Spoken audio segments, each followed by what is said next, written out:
딱 맞추셨네요. 예. 하도 자주 만나니까 이제 제 키도 알고 계십니다. 아니 남성교회 연합회 임원은 찬양 오디션 보고 뽑으시나요? 이렇게 찬양을 잘하세요. 정말 잘하시. 이 시간만 되면 앵콜 하나 뭐 준비된 거 있으시면 감사합니다. 우리 예전에 재직 수련회 때 우리 원로 목사님 계실 때 한번 용 목사님 계실 때 한번 오고 지난 원로 목사님 추대 및 담임 목사님 취임 예배 때 오고 제가 세 번째. 근데 올 때마다 가족 같고 따뜻해서 너무 좋습니다. 우리 신길동 교회는. 근데 오늘은 남성교회 헌신 예배에서 일부러 자리를 앞자리를 양보하신. 평소에도 이렇게 앉으시나요? 남자분들이 앞에 앉고 여자분들이 이렇게 막 딱 진짜 요단강처럼 갈렸습니다. 이렇게 뒤에랑 앞에랑. 남성교회 연합회 순회 헌신 예배가 나름대로 원칙이 있습니다. 원래 직전에 예배드렸던 교회 담임 목사님이 다음번에 설교하시는 게 원칙입니다. 즉 이제 다음번에 우리 김신혜 목사님이 가셔서 설교를 하시는데 중요한 것은 지난번에 저희 교회에서 드리지 않았다라는 겁니다. 뭐 사정이 있어서 그 목사님이 원래 오셔서 설교하셔야 되는데 그리고 그분이 훨씬 더 말씀이 좋으신데 사정이 있어서 제가 대신 대타로 왔습니다. 뭐 아쉬워도 할 수 없습니다. 이왕 온 거 같이 말씀 나누면서 하나님의 은혜를 함께 누릴 수 있게 되기를 우리 주님의 이름으로 축복합니다. 생텍쥐베리가 쓴 어린 왕자라는 책에 나오는 한 구절인데요. 세상에서 가장 어려운 일이 뭔지 아니? 라고 물었더니 글쎄요, 돈 버는 일, 밥 먹는 일 이렇게 대답합니다. 아니야, 세상에서 가장 어려운 일은 사람이 사람의 마음을 얻는 일이란다. 각자의 얼굴만큼 다양한 각양각색의 그 마음에서 순간순간에도 수만 가지의 생각이 떠오르는데 그 바람 같은 마음을 머물게 한다라는 건 정말 어려운 거란다. 이렇게 대답합니다. 여러분 어떻게 생각하시는지요? 이 사람의 마음을 얻는 일이 어렵습니다. 우리 목회자들도요, 때로는 이 성도님들의 마음을 얻기 위해 신경 써야지만 되는 그런 때가 종종 있습니다. 이제 우리 김신혜 목사님처럼 교회 담임 목사로 새롭게 부임할 때는 일단 담임 목사의 신분으로 이렇게 부임을 하지만 3년 이내에 교단 헌법상 위임 목사로 추대되거나 다시 담임 목사로 연임을 받아야지만 됩니다. 위임 목사가 되기 위해서는 이 공동회의에서 3분의 2 이상의 찬성을 받아야지만 되는데요. 얼마 전에 위임식을 한 목사님을 만난 적이 있는데 그 목사님이 위임 투표하기 전에 태어나서 제일 많이 간절함으로 기도를 했다고 합니다. 이 무기명 비밀 투표로 이루어지면 결과가 어떻게 될지 모르는 겁니다. 참고로 전 남영교회에서 위임 투표할 때 무기명 투표 없이 그냥 박수 만장일치로 받았는데요. 그래서 지금 우리 성도님들 중에 후회하는 분들이 종종 계십니다. 그때 투표를 해서 좀 우리의 마음을 보여줄 걸 뭐 그런 생각을 하시는 분도 계시는데 제가 그 만났던 목사님도 3분의 2 찬성이 넘어서 위임은 되셨습니다. 그런데 박수로 받은 것이 아니라 이 무기명 비밀 투표를 하다 보니까 반대표가 몇 표가 나왔습니다. 근데 목사님도 사람인지라 자꾸만 묵상이 되더랍니다. 과연 누구일까? 저분이 혹시 나에게 반대표를 던진 분은 아니실까? 저렇게 말씀하시는 거 보니까 저 표정을 보니까 반대표를 던지신 것 같은데 뭐 이런 생각이 들더랍니다. 그때마다 하나님 앞에 시험에 들지 않게 그렇게 기도를 했다고 하는데 그냥 참고로 말씀드리는 겁니다. 우리 신길동 교회도 나중에 좀 해야지만 되는데 뭐 제가 뭐 권한은 없지만 그냥 참고로 이러한 일도 있다라는 걸 말씀을 드립니다. 모든 사람에게 호의와 호감을 갖고 모든 사람의 마음을 얻는 것 쉬운 일이 아닙니다. 그런데 그렇게 내게 호의를 가진 사람이 많으면 많을수록 참 좋습니다. 그러면 힘이 나고 행복해집니다. 네, 여러분 오늘 이 본문을 고백하고 있는 다윗은 정반대입니다. 그 주변에 있는 모든 사람들이 자신에게 호의적이지 않은, 자신에게 마음을 주지 않는 사람들로 둘러싸여져 있는 상황입니다. 이 시편 55편은 그 표제어에 다윗이 가드에서 블레셋에게 잡힌 때에라고 그 배경을 소개하고 있습니다. 그리고 그 앞에는 요낫 엘렘 르호김에 맞춘 노래 이렇게 표현하고 있습니다. 이 표현은 성경에서 이 시편 이 부분에만 등장을 하고 있어서 학자들에 따라서 다양한 해석을 하고 있지만 이 히브리어를 원어 그대로 직역하면 멀리 있는 침묵의 비둘기를 따라서 이렇게 됩니다. 멀리 있는 침묵의 비둘기를 따라서 멀고 낯선 곳에 외로이 홀로 떨어져 있는, 그래서 제대로 소리내어 울지도 못하는 그러한 비둘기의 처량함을 의미하는 표현입니다. 지금 다윗의 상황이 그렇다라는 겁니다. 다윗이 사울을 피해서 도망하던 중에 블레셋의 가드까지 도망하였다가 그곳에서 고초를 당하던 중에 노래한 그러한 시입니다. 자신에게 호의적이고 자신을 도와줄 사람은 지금 아무도 없는, 그저 자기를 해하려고 하는 사람들로만 둘러싸여져 있는 그 이방 땅 한 보판에서 하나님 앞에서 두려움을 고백하고 있습니다. 사무엘상 21장 10절은 사울에게 쫓기던 그 다윗이 이 블레셋 땅인 가드로 향했다라고 기록합니다. 이 가드는 이스라엘과 아주 가까운 도시였고 또한 이 가드는 골리앗의 고향이기도 했습니다. 거리는 가깝지만 그래도 거기가 블레셋 영토였기 때문에 사울 왕이 거기까지 자신을 쫓아올 수는 없을 것이라는 그런 계산하에 그 가드 땅까지 도망했을 겁니다. 또한 그곳에서는 자신을 알아볼 만한 사람이 없기 때문에 그곳으로 가면 내가 안전할 것이다라는 생각으로 아마 가드 땅으로 갔을 것입니다. 그러나 그 블레셋 왕이었던 아기스 왕과 그 신하들이 다윗을 알아보게 됩니다. 사무엘상 21장 11절은 이렇게 기록합니다. 아기스의 신하들이 아기스에게 말하되 이는 그 땅의 왕 다윗이 아니니까 우리가 춤추며 이 사람의 일을 노래하여 이르되 사울이 죽인 자는 천천히요 다윗은 만만이로다 하지 아니하였나이까 한지라. 그들은 지금 다윗을 왕이 아닌데, 아직 왕이 아닌데 이스라엘의 왕으로 인식하고 있습니다. 백성들이 그 다윗을 칭송했다라는 것도, 그의 용맹함과 그가 이룬 업적이 엄청나다라는 것도 이미 다 알고 있었습니다. 물론 그가 골리앗을 죽인 일도 아마 생생하게 이들은 기억하고 있었을 것입니다. 말씀드렸듯이 가드는 골리앗의 고향이었습니다. 우리도 그렇지만 자신의 고향에서 불세출의 영웅이 나오면 다들 왠지 모를 자부심을 갖기 마련입니다. 내가 개인적으로 그 사람을 알지 못한다 하더라도 흔히 요즘 이러한 표현을 내적 친밀감이라고 이야기하는데, 같은 고향이라는 이유만으로 내적 친밀감이 있어서 왠지 더 자랑스럽고 왠지 그 사람의 일이 내 일인 것 같은 그러한 생각을 하기 마련입니다. 아마 가드 땅에서 골리앗도 그러했을 겁니다. 이스라엘 백성들에게는 적이었지만 블레셋 사람들, 이 가드 사람들에게 골리앗은 영웅 중에 영웅이었고 자랑 중에 자랑이었습니다. 그런데 그러한 골리앗을 죽인 장본인이 지금 자신들의 눈앞에 있습니다. 다윗을 알아본 그 신하들이 경계하고 분노하고 적대감을 갖게 되는 것은 어찌 보면 당연한 일입니다. 사무엘상 21장 12절 제가 세번역 성경으로 읽어드립니다. 다윗은 이 말을 듣고 가슴이 뜨끔했다. 그는 가드왕 아기스 옆에 있는 것도 안전하지 못하다라는 생각이 들었다.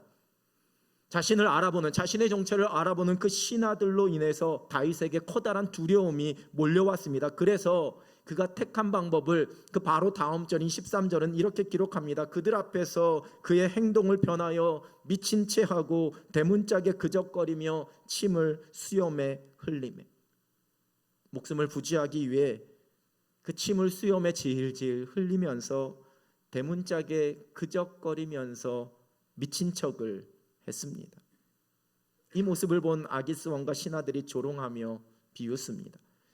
그리고 다윗의 연기가 너무 완벽했는지 아기스 왕은 속아 넘어갔습니다. 다윗의 꾀가 성공한 것처럼 보입니다. 그들은 더 이상 그 다윗이 사울을 능가하는 능력자도 블레셋과 아기스 왕을 위협할 수 있는 존재도 아니다라고 생각했습니다.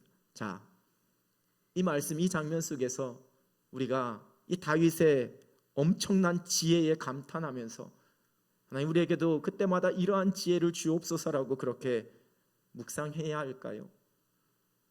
그렇게 단지 지혜 또는 꾀라고 미워하기에는 하나님의 사람인 다윗이 너무 초라하고 비참하고 수치스러운 상황입니다. 이방왕 앞에서 침을 그 수염에 질질 흘리면서 미친 척하고 있는, 그래서 목숨을 구걸하고 있는 여러분, 그 다윗의 마음이 어떠했을까요? 오늘 보면 시편 56편은 다윗이 그곳에서 당한 그 엄청난 모욕과 고통을 노래하고 있습니다. 읽진 않았지만 시편 56편 1절 하반절 제가 새번역 성경으로 한번 읽어드립니다. 사람들이 나를 짓밟습니다.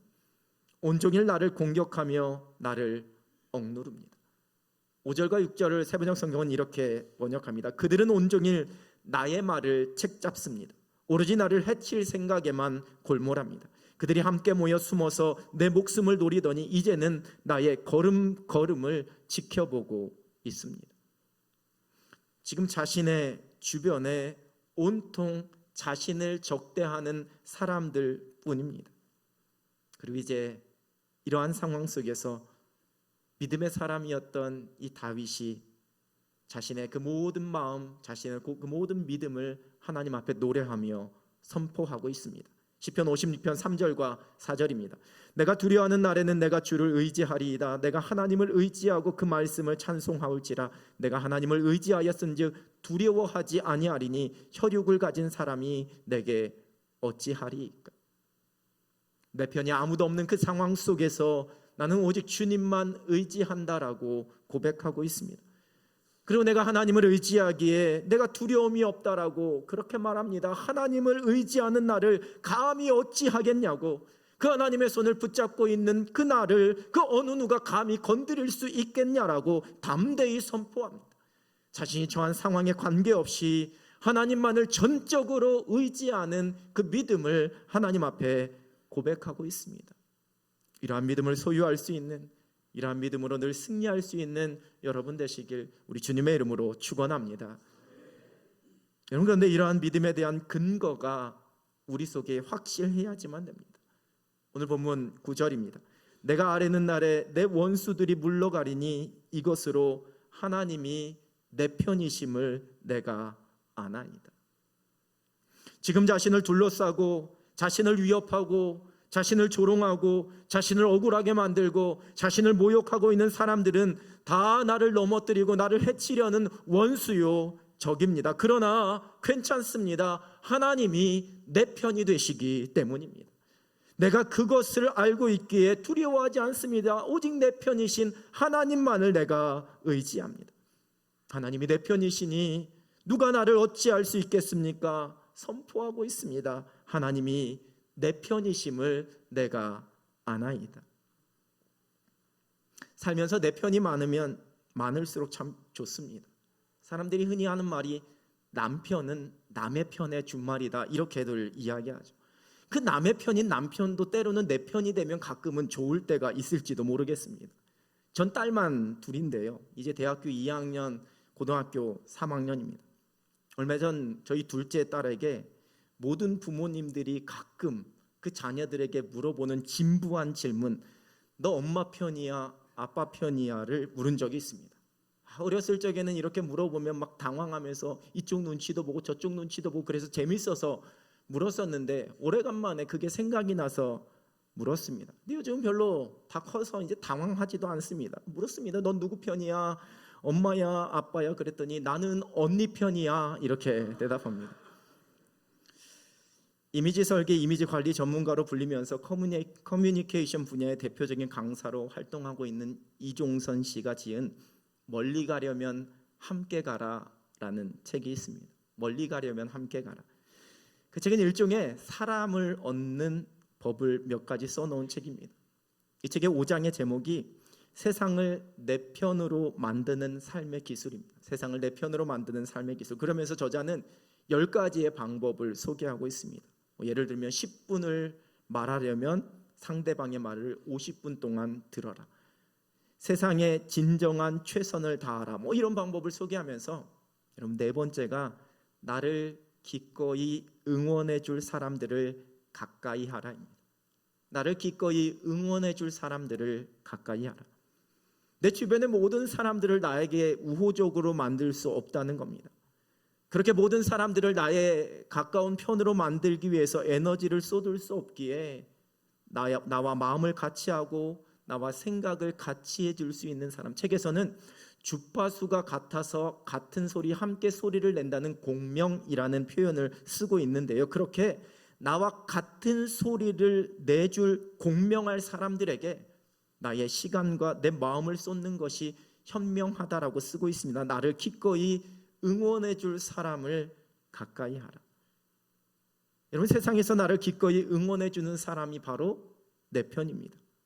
사랑하는 나의 가족이, 사랑하는 나의 친구들이, 사랑하는 나의 믿음의 동역자들이, 이렇게 함께 연합회로 활동하고 있는 귀한 남선교회 회원들이 나를 지지하고 나를 응원해 줍니다.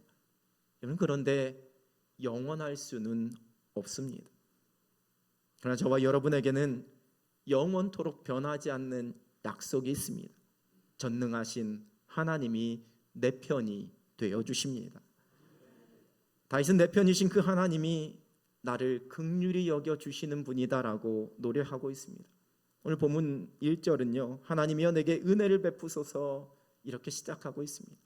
그 상황 속에서 다윗이 제일 먼저 첫 번째로 하나님 앞에 드린 그 고백과 기도는 하나님이여 내게 은혜를 베푸소서라는 그러한 기도였습니다. 예전 개역 한글판 성경에서는 이 구절을 나를 긍휼히 여기소서 이렇게 번역합니다. 사실 지금의 상황요, 다윗의 경솔한 선택으로 인한 것이었습니다.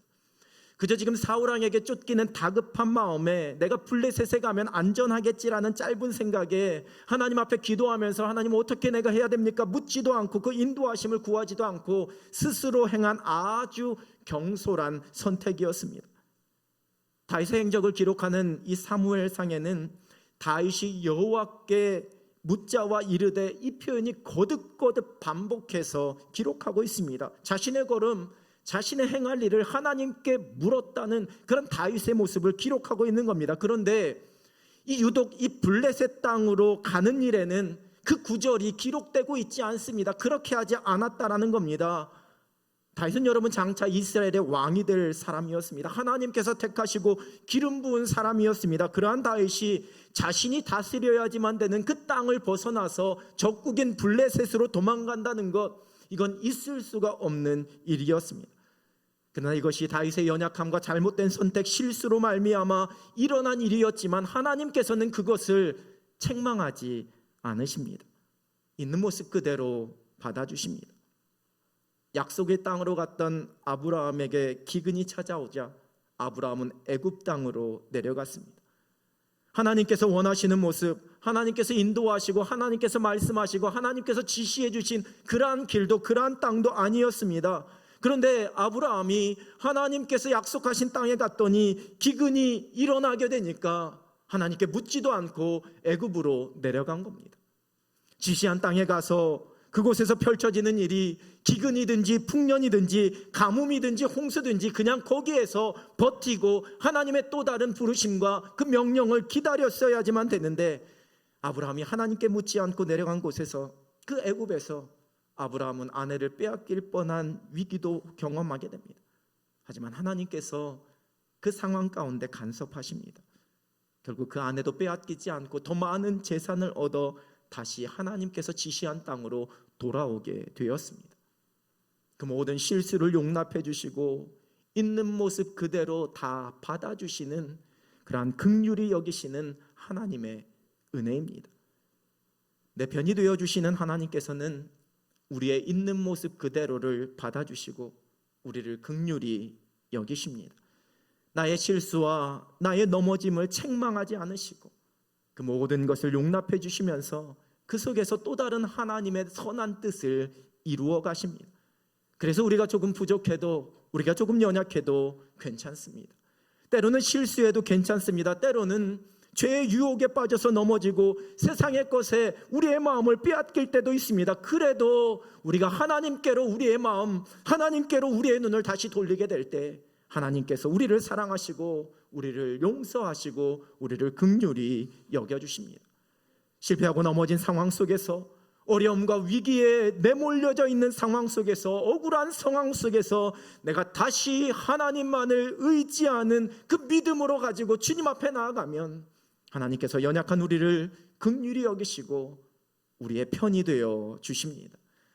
내 편이 되어 주시는 하나님은 나를 긍휼히 여기시는 하나님이십니다. 우리의 있는 모습 그대로 받아주시고 나를 긍휼히 여겨주시는 내 편이 되신 그 하나님만 신뢰할 수 있는 여러분 되시길 우리 주님의 이름으로 축원합니다. 또한 다윗은 내 편이신 하나님은 나를 끝까지 추적하시는 분이시다 노래합니다. 8절의 말씀인데요, 나의 유리함을 주께서 계수하셨사오니 나의 눈물을 주의 병에 담으소서. 이것이 주의 책에 기록되지 아니하였나이까.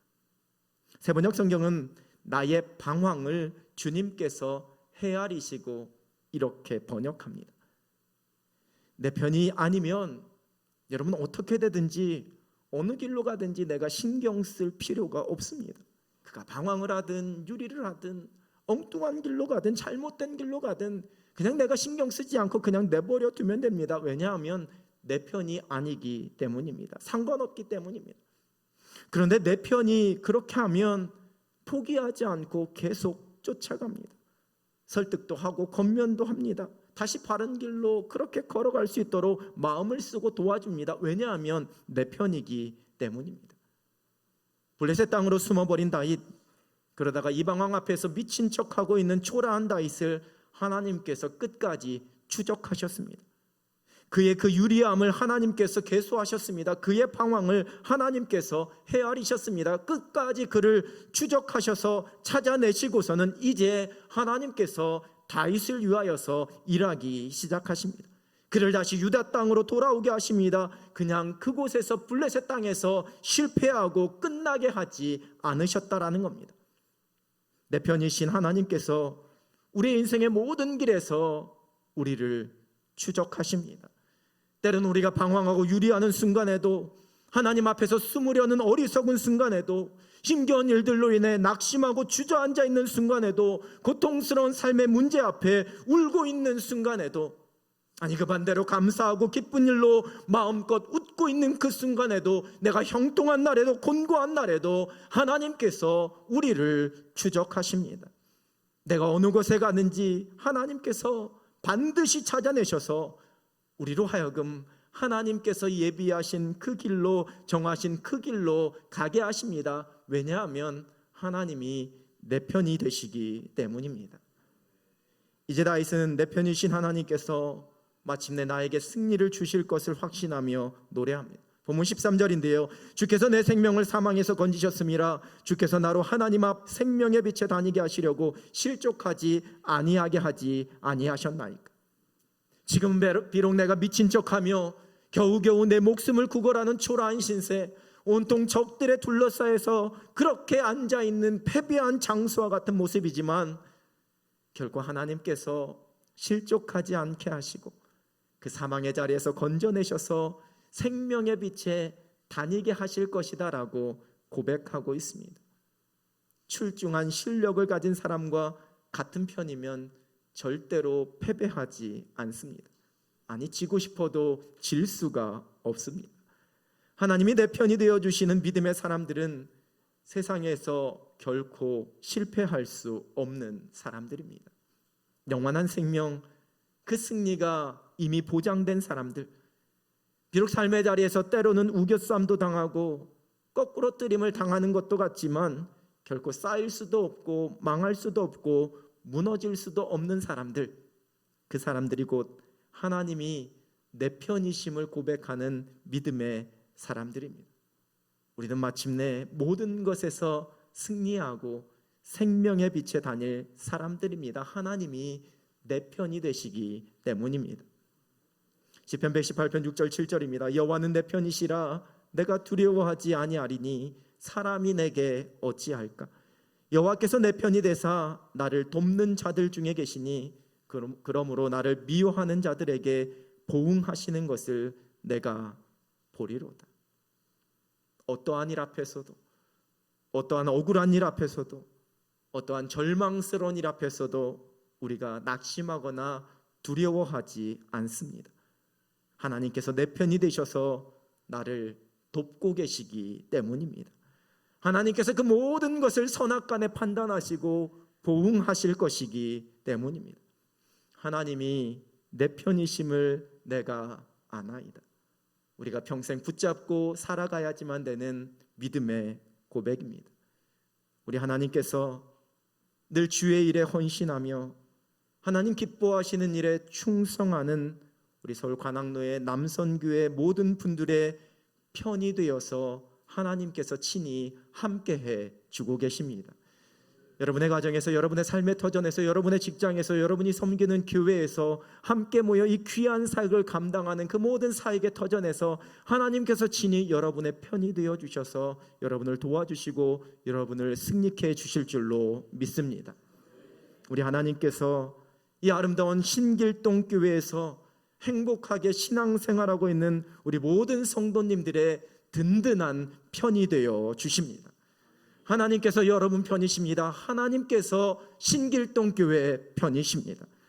인생의 여정을 달려가는 동안에 내 상황과 형편이 어떠하든지 전능하신 하나님이 내 편이 되심을 믿음으로 고백하고 선포하면서 날마다 하나님을 찬송하며 행복하게 걸어갈 수 있는 여러분 되시길 우리 주님의 이름으로 축원합니다.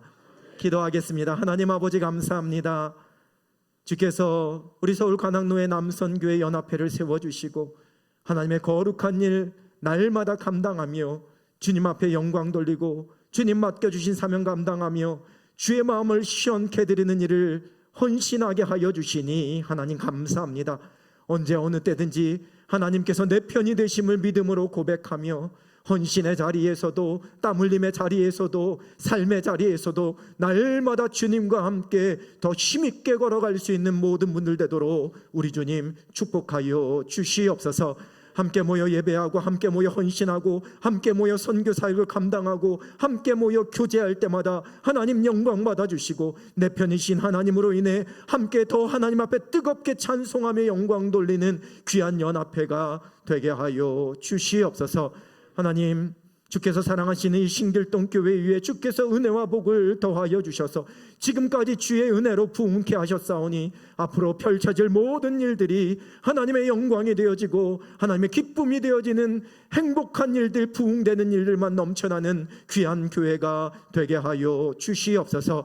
귀한 주의 종 세워주셨사오니 주께서 기름 부어주시어서 날마다 그 말씀의 능력 있게 하여 주시고 그 기도가 더 깊어지게 하나님 인도하여 주시어서 주님 앞에 두 손 들고 기도하며 주의 말씀 선포할 때마다 놀라운 성령의 역사가 일어나는 귀한 목사님 되도록 축복하여 주시옵소서.